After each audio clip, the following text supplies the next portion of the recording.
Há momentos na história da humanidade em que o destino de uma alma se torna o espelho de toda uma época, refletindo não apenas as contradições de seu tempo, mas as eternas lutas que habitam o coração humano. A história de São João Nepomuceno é uma dessas narrativas que transcendem o tempo, uma tragédia que revela as profundezas abissais da consciência humana quando confrontada com a escolha suprema entre a fidelidade ao sagrado e a preservação da própria vida. Nascido por volta de 1340 nos vales sombrios da Boêmia, numa pequena cidade chamada Nepomuk, João cresceu numa época em que a Europa fervilhava de incertezas.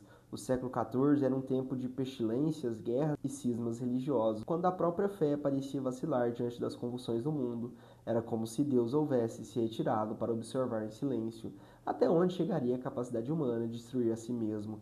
Nesse cenário apocalíptico, João emergiu como uma dessas almas raras, que parecem ter nascido com uma sede insaciável pelo absoluto.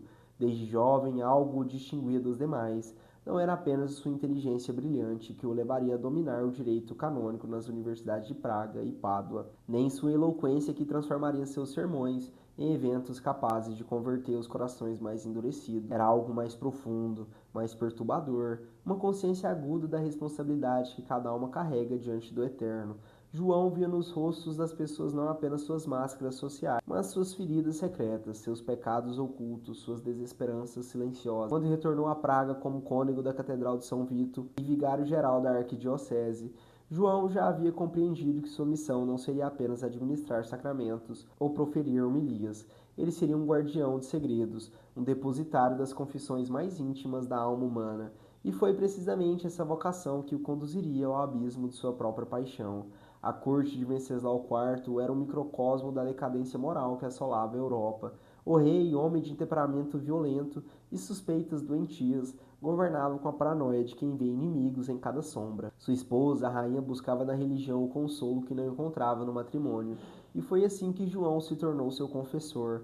Que tormentos secretos ela carregava, que culpas imaginárias ou reais a atormentavam, João jamais revelaria, pois havia compreendido que o confessionário era mais que um sacramento.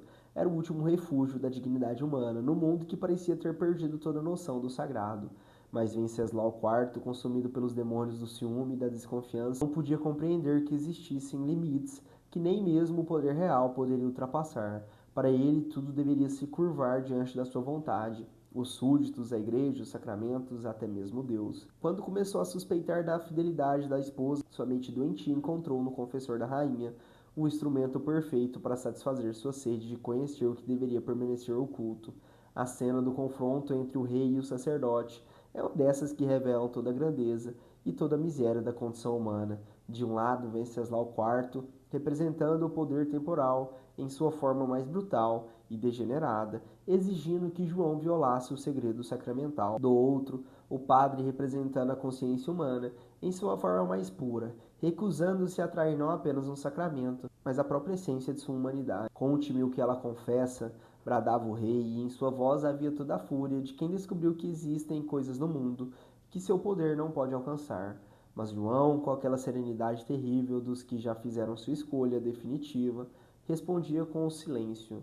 Não o silêncio de covardia ou de desafio, mas o silêncio sagrado de quem compreendeu que há momentos em que a palavra seria uma traição. Então começou o calvário. A tortura não era apenas física, era uma tentativa sistemática de quebrar a alma de um homem, de forçá-lo a renunciar aquilo que o definia como ser humano. Cada golpe, cada instrumento de suplício, cada grito arrancado pela dor era uma pergunta: até onde você está disposto a ir por seus princípios? E João, sangrando, gemendo, sentindo seu corpo se despedaçar, descobria a cada momento que estava disposto a ir até o fim. Algo de profundamente perturbador na contemplação desse sofrimento. Porque um homem escolheria a morte antes que revelar algumas palavras sussurradas no confessionário? A resposta nos leva às profundezas mais misteriosas da alma humana. João havia compreendido que existem coisas mais importantes que a própria vida. A integridade da consciência, a fidelidade aos princípios, a preservação do sagrado no mundo que parecia determinar a profaná-lo. Na noite de 20 de março de 1393, quando os carrascos do rei arrastaram o corpo torturado de João até a ponte Carlos e o lançaram nas águas escuras do Moldava, algo extraordinário aconteceu. 5 estrelas apareceram sobre o rio, como se o próprio céu quisesse testemunhar que ali morria não apenas um homem, o símbolo de que mesmo nos tempos mais sombrios Sempre haverá almas dispostas a pagar o preço supremo pela fidelidade ao absoluto, mas a verdadeira grandeza de João Nepomuceno não reside apenas em sua morte heróica, reside na compreensão de que ele encarnou um dos dilemas mais profundos da existência humana, o conflito entre a obediência ao poder temporal e a fidelidade aos princípios eternos. Sua escolha revela que há momentos em que o silêncio é mais eloquente que todas as palavras, em que a recusa é mais poderosa que a submissão. Séculos depois, seu corpo foi exumado para o processo de canonização. Descobriu-se que sua língua havia permanecido incorrupta. Mais que um milagre, era um símbolo.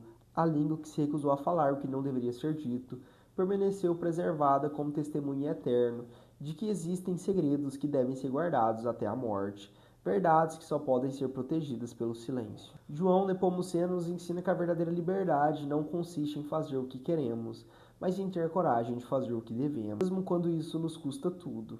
Sua vida e morte ecoam através dos séculos como um lembrete de que em cada época, em cada circunstância, somos chamados a escolher entre a facilidade da submissão e a dificuldade da integridade. E assim, nas águas escuras do Moldava, não morreu apenas um homem, morreu um símbolo da resistência da consciência humana diante da tirania, um testemunho de que há coisas no mundo que nem mesmo a morte pode destruir, a fidelidade aos princípios, a integridade da alma, o silêncio sagrado que protege o que deve ser protegido.